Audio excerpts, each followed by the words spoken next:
बिस्मिल्लाहिर्रहमानिर्रहीम। अस्सलाम वालेकुम। आज हम बना रहे हैं आलू पैटीज, जो कि बहुत मज़े की बनती हैं, बहुत ही क्रंची, बहुत ही टेस्टी बन के ये तैयार होती हैं। आपके बच्चों को ये बहुत ही पसंद आएंगी। आप इनको ज़रूर ट्राई कीजिएगा और इनको बनाना बहुत ही आसान है। आप इनको ज़रूर ट्राई कीजिएगा, आप भी इनको आसानी से बना लेंगे। तो चलिए अब हम अपनी मज़ेदार सी आलू पैटीज की रेसिपी बनाना स्टार्ट करते हैं। अब यहाँ पे हम एक बाउल ले लेंगे और इसमें हमने 1.5 कप मैदा डालना है और इसमें हाफ टी स्पून हम नमक ऐड करेंगे। 2 टेबलस्पून हम इसमें ऑयल ऐड करेंगे। आपके पास अगर घी है तो आप वो डालिएगा, उसके साथ और भी खस्ता बनती हैं। तो अब हमने इनको इस तरह से मसल के अपने ऑयल को आटे में मिक्स कर लेना है। अच्छे से मिक्स करेंगे और जब इस तरह से आटा इकट्ठा होना शुरू हो जाए तो फिर हमने अपने आटे को थोड़ा थोड़ा पानी ऐड करके इसको अच्छे से गूंद लेना है। आटा हमारा ना ही बहुत ज्यादा नरम हो और ना ही बहुत ज्यादा सख्त होना चाहिए। तो अब हम अपने आटे को साइड पे करते हैं सेट होने के लिए और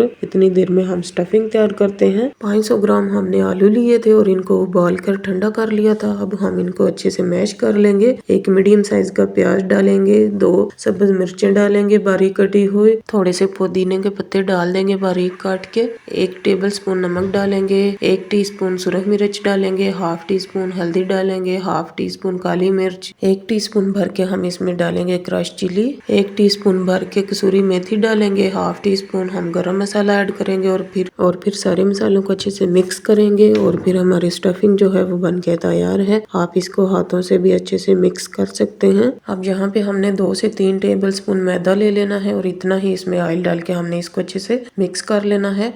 अच्छे से मिक्स करके इस तरीके से हमने इसका घोल तैयार कर लेना है। पैटीज बनाने के लिए ये हमें चाहिए। अब डो हमारी यहाँ पे सेट हो चुकी है तो हम इसके मीडियम साइज के 5 पेड़े तैयार कर लेंगे इस तरीके से। अब यहाँ पे हम एक एक पेड़ा लेते जाएंगे और इसको बेलते जाएंगे और फिर हमने जो ऑयल और मैदे का घोल बनाया है वो हम इस पे लगाते जाएंगे।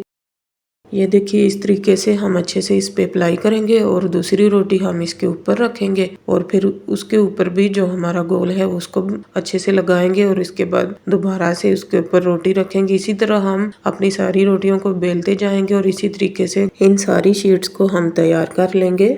अब शीट्स हमारी यहाँ पे रेडी हो चुकी हैं तो अब हम इनको हल्के हाथ से बेल लेंगे। बहुत बड़े साइज में हम इनको बेलेंगे। बेलने के बाद हम इसकी कटिंग कर लेंगे अपनी पैटीज बनाने के लिए। तो इस तरीके से आपने अपनी पैटीज की कटिंग कर लेनी है। तो ये देखिए कटिंग के बाद हमारी पैटीज की शीट बनके तैयार है। अब हम इनमें स्टफिंग की फिलिंग करेंगे। अब हम अपनी शीट की साइड में पानी लगाएंगे और अपनी जो आलू की पैटीज हैं उनको तैयार करेंगे। इस तरीके से हम साइडों में पानी लगा के फिर हम अपनी शीट्स को अच्छे से साइडों से बंद कर लेंगे। इस तरीके से आपने इसको बंद कर लेना है। ये देखिए इस तरीके से आपने अपनी आलू पैटीज को बनाकर तैयार कर लेना है। अब इसी तरीके से हम अपनी सारी आलू पैटीज को बनाकर तैयार कर लेंगे। अब ऑयल हमारा यहाँ पे गर्म हो चुका है तो हम एक एक अपनी पैटीज को डालते जाएंगे और इनको हमने फ्राई कर लेना है। ऑयल हमारा बहुत ज्यादा गर्म नहीं होना चाहिए, हल्का गर्म ऑयल होना चाहिए और 5 से 6 मिनट के लिए हम अपनी पैटीज को अच्छे से फ्राई करेंगे ताकि जो हमारी पैटीज है वो अंदर तक अच्छे से पक जाए। तो ये देखिए जी हमारी पैटीज जो है वो फ्राई हो चुकी हैं। अब हम इनको निकाल लेते हैं। बहुत ही प्यारा कलर इन पे आया है। तो आप देख सकते हैं दिखने में कितनी